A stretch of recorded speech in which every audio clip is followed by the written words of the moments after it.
Students advance Christian high school online classes நடத்திட்டு இருக்கோம். 10th மேக்ஸ்ல போன கிளாஸ் என்ன பார்த்தோம் அப்படின்னா 6th சாப்டர் முக்கோணவியல் தான் பார்த்தோம். ஓகேங்களா? முக்கோணவியல்ல என்ன பார்த்தோம் அப்படின்னா ஏற்ற கோணங்கள் இறக்க கோணங்கள் இதை வச்சு சம்ஸ் எப்படி போடணும் அப்படின்னு சொல்லிட்டு பார்த்தோம். டிகிரினா என்ன, கோணனா என்ன, அதுல tan θ ஃபார்முலாவை எப்படி யூஸ் பண்ணணும் அப்படின்னு சொல்லிட்டு பார்த்தோம். அடுத்தபடியா 10th மேக்ஸ்ல 7th சாப்டர் அளவியல் தான் நம்ம இப்போ பார்க்க போறோம். ஓகேங்களா? அளவியல்னா ஒண்ணும் கிடையாது, அன்றாட நீங்க பார்க்கக்கூடிய ஒவ்வொரு பொருளுமே ஒரு வடிவம் இருக்கு. ஓகேங்களா? நீங்க ஐஸ்கிரீம் சாப்பிடுறீங்க, ஐஸ்கிரீம் வந்து என்ன வடிவம் சொல்லு, கோன் அப்படின்னு சொல்லிட்டு சொல்றோம். ஓகேங்களா? வீட்ல யூஸ் பண்ற அடுப்புக்கு சிலிண்டர் மாட்டோம் இல்லைங்களா, அந்த சிலிண்டர் தான் உருளை வடிவத்துல இருக்கு அப்படின்னு சொல்றோம். நம்ம பிளேட் சாப்பிட்ற பிளேட் என்ன வடிவத்துல இருக்கு, ரவுண்ட் வடிவத்துல இருக்கு, அதாவது சர்க்கிள்னா பால். நீங்க விளையாடுறீங்க பாத்தீங்கன்னா பால், அது வந்து என்ன சொல்றோம், கோலம். இந்த மாதிரி ஒவ்வொரு பொருளையுமே ஒவ்வொரு வடிவம் நம்ம அன்றாடம் யூஸ் பண்ணிட்டு தான் இருக்கோம். அதுல இப்போ உருளைன்னு பத்தி தான் நம்ம இப்போ பார்க்க போறோம். உருளையினுடைய வரைபரப்புக்கான ஃபார்முலா 2πr(h) சதுர அலகுகள். அது வந்து உங்களுக்கு தெரிஞ்சிருக்கும். இப்ப அந்த ஃபார்முலாவை யூஸ் பண்ணி தான் நம்ம அதனுடைய வரைபரப்பு எப்படி கண்டுபிடிக்கணும்னு சொல்லிட்டு பார்க்கணும். இந்த பாடத்தை பொறுத்த வரைக்கும் ஃபார்முலாஸ் மட்டும்தான் இம்பார்ட்டன்ட். ஒவ்வொரு வடிவத்தினுடைய வரைபரப்புக்கான ஃபார்முலாவும் கன அளவுக்கான ஃபார்முலாவும் நீங்க நல்லா தெரிஞ்சு வச்சுக்கிட்டீங்க அப்படின்னா ஈஸியா இந்த பாடத்துல இருந்து மார்க் நீங்க ஸ்கோர் பண்ணலாம். வாங்க பார்க்கலாம்.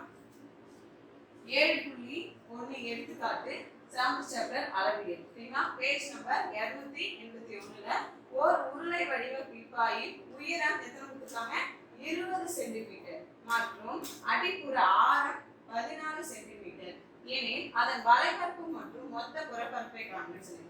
சரிங்களா? உருளையின் உயரம் என்ன, உயரம் தான் h, ஹைட் அப்படின்னு நம்ம சொல்றோம். அதான் h சிம்பிள் குறிக்கிறோம்.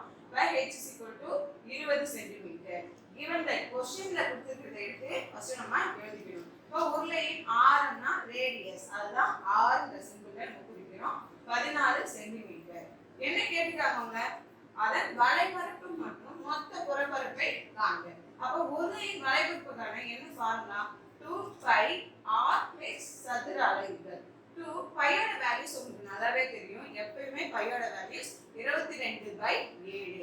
அதையும் ஷார்ட் பண்ணா 3.14. ஓகேங்களா? ஆனா இங்க வந்து நீ 22/7 தான் அப்ளை பண்ணுவீங்க. அதை மட்டும் நல்லா ஞாபகம் வச்சுக்கோங்க. அப்ப 2 பெருக்கல் பையோட வேல்யூஸ் 22/7. ஆர்னா ரேடியஸ், ஆரம். ஆரத்தோட வேல்யூ என்ன, கொஸ்டினே கொடுத்துருக்காங்க 14 சென்டிமீட்டர். அப்ப 14 போட்டுக்கோங்க. பெருக்கல் h, உயரம்னா h, ஹெச்சோட வேல்யூ 20 சென்டிமீட்டர். அப்ப 20. ஓகேங்களா? இப்ப பாருங்க, வகுத்தல் ஒரே ஒரு 7 தான் இருக்கு. இந்த 7ஆல எது அடிபடும் பாருங்க, 20 வருமா 14 வருமா? 7th டேபிள்ல கண்டிப்பா 14 தான் வரும். ஒரே 7, 2 7 14. ரிமைனிங் இருக்க நம்பர்ஸா அப்படியே எழுதிக்கோங்க. 2 பெருக்கல் 22 பெருக்கல் 2 பெருக்கல் 20. இப்போ 22 2 பெருக்குனா 44. 44ஓட திரும்ப ஒரு 2 பெருக்குனா 88. 88 பெருக்கல் 20. நல்லா பார்த்துக்கோங்க. இந்த மாதிரி 20 10 50 வந்தா ஈஸியா பெருக்கலாம். ஒரு 0 அப்ளை போட்டுக்கோங்க. 2ஆல மட்டும் 2 பெருக்குங்க. 8 2 16க்கு 6, மீதி 1. திரும்ப 8 2 16, 16 1 17. இப்போ 1760 சென்டிமீட்டர் ஸ்கொயர். எப்பவுமே வளைபரப்பு மொத்த புறப்பரப்பு இதெல்லாம் கேட்டாங்கன்னா ஆன்சர்ஸ் எழுதும்போது சென்டிமீட்டர் ஸ்கொயர்ல தான் எழுதணும். ஓகேங்களா? சென்டிமீட்டர் ஸ்கொயர் தமிழ்ல தான், இல்லைன்னா சிஎம் போட்டு பவர்ல ஸ்கொயர்னு கொடுக்குறோம். ஓகேங்களா? எது எழுதினாலும் தப்பு இல்லை. அடுத்தது என்ன கேட்டிருக்காங்க, உருளையின் மொத்த புறப்பரப்பு கேட்டிருக்காங்க.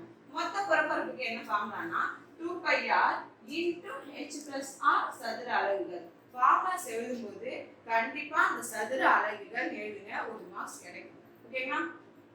2 × பையோட வேல்யூ அப்ளை பண்ணுங்க, 22/7 இன்டு ஆரோட வேல்யூ 14. இப்போ பெருக்கல் இந்த பிராக்கெட் குள்ள இருக்குங்க h+r.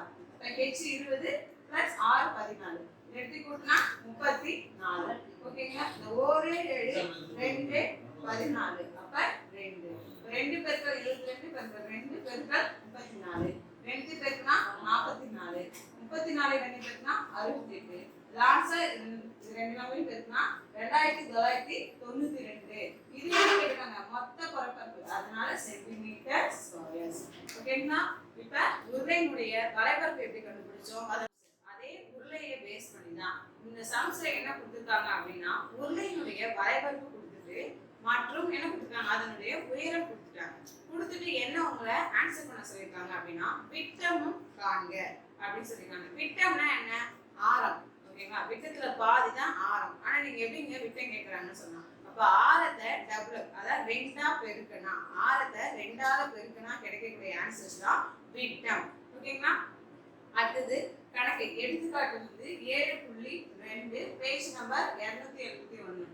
கொஸ்டின் பாருங்க, 88 சதுர சென்டிமீட்டர் வளைவக்கூடிய ஒரு நேர்வட்ட உருளை. ஓகேங்களா, அதனுடைய உயரம் 14 சென்டிமீட்டர் எனில் உருளையின் விட்டம் காண்க. விட்டம் தான் கண்டுபிடிக்க சொல்லியிருக்காங்க.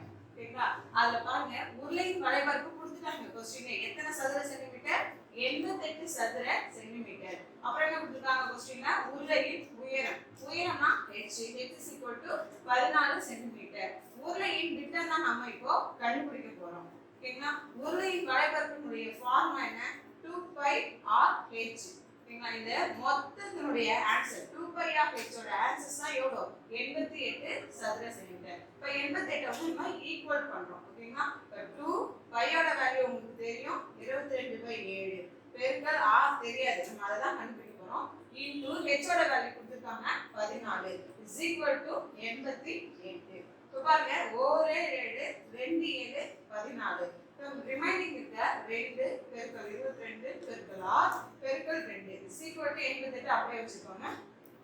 இப்போ பெருக்குங்க, 22 ரெண்டாவது பெருக்குனா 44. திரும்ப என்ன பண்ணணும், ஒரு 2 இருக்கு. அப்ப 44 ரெண்டாவது பெருக்குனா 88. இந்த r அப்படியே தான் இருக்கும். ஃபர்ஸ்ட் நம்ம r கண்டுபிடிக்கிறோம். r த்தை ரெண்டாவது பெருக்குனா விட்டம் வந்துரும். ஓகேங்களா, இப்போ 88 r = 88 இருக்கு. நமக்கு r தான் தேவை. இப்போ 88 பெருக்கல் இருக்கு, ஈக்குவலுக்கு அண்ணாண்ட போனா வகுத்தலா மாறிடும். இப்போ 88/88 ஓர் 88 88. அப்ப r ஓட வேல்யூஸ் 1. இப்போ விட்டம் கண்டுபிடிக்கணும். விட்டம் = 2r 2r. அப்ப 2 r ஓட வேல்யூ 1. 2 1 பெருக்கினா 2 2. இப்போ உருளையின் விட்டம் 2 சென்டிமீட்டர்.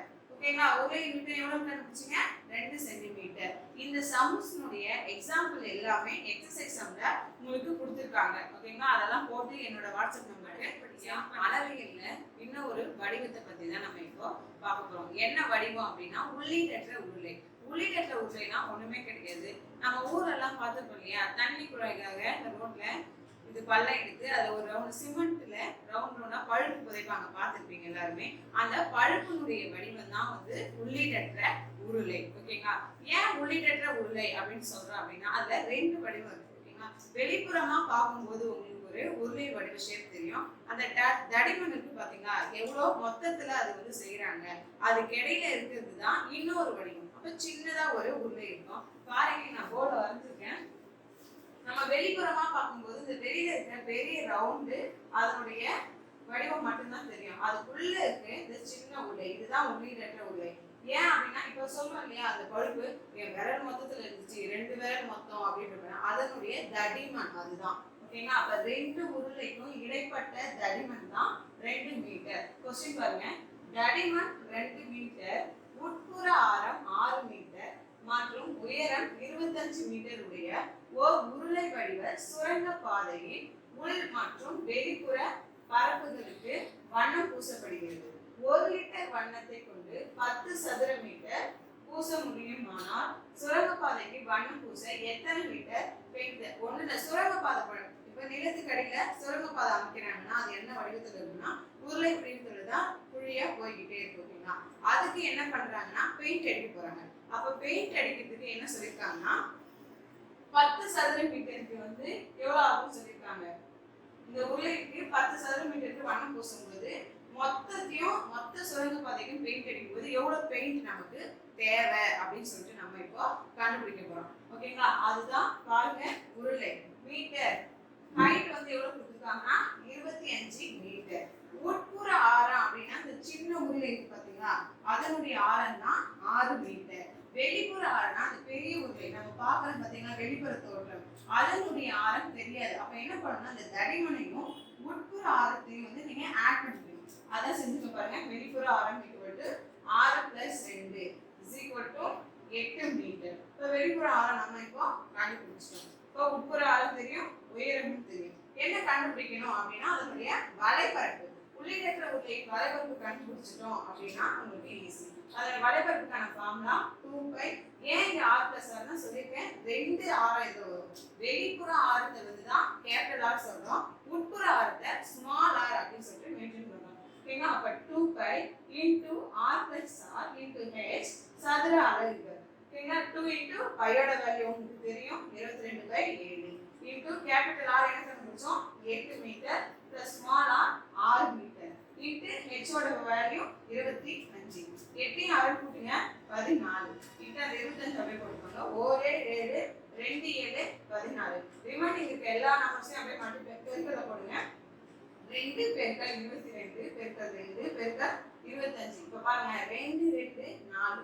ஈஸியா பெருக்க பாருங்க. 2 2 4. இப்ப 4 25 பெருக்கா உங்களுக்கு 4 25 எத்தனை 100.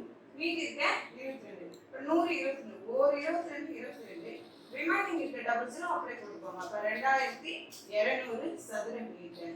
ஆக சுரங்கப்பாதைகளின் வரைபரப்பு எவ்வளவுமா 2200 சதுர மீட்டர்னு கண்டுபிடிச்சிட்டோம். ஓகேங்களா? அப்போ 1 லிட்டர் வண்ணம் பூசக்கூடிய பரப்பு வந்து 10 சதுர மீட்டர். 1 லிட்டருக்கு 10 சதுர மீட்டர் தான் பெயிண்ட் அடிக்க முடியுது. இப்ப மீதி இருக்கிற பரப்புக்கு எவ்வளவு பெயிண்ட் தேவை அப்படிங்கும்போது உங்களுடைய மொத்த வரைபரப்பை 10ஆல நீங்க டிவைட் பண்ணீங்கன்னா எத்தனை லிட்டர் பெயிண்ட்னு நம்ம கண்டுபிடிச்சிடலாம். பாருங்க, இப்போ மொத்தம் தேவைப்படக்கூடிய பெயிண்ட் வந்து பாருங்க, சுரங்கப்பாதை மொத்த வரைபரப்பு பை எவ்வளவு 1 லிட்டருக்கு பூசக்கூடிய பரப்பு. இப்போ 10. ஒரு ஜீரோ கேன்சல், மீதி 220 லிட்டர். அப்ப சுரங்கப்பாதை முழுவதும் பெயிண்ட் அடிக்கிறதுக்கு நமக்கு தேவையான பெயிண்டர் தான் எத்தனை லிட்டரா 220 லிட்டர் நம்ம கண்டுபிடிச்சிருக்கோம். இதே மாதிரி சம்ஸ் எக்ஸசைஸ்ல இருக்கு, நீங்க அதை போட்டு எனக்கு வாட்ஸ்அப்ல சென்ட் பண்ணுங்க. Thank you students.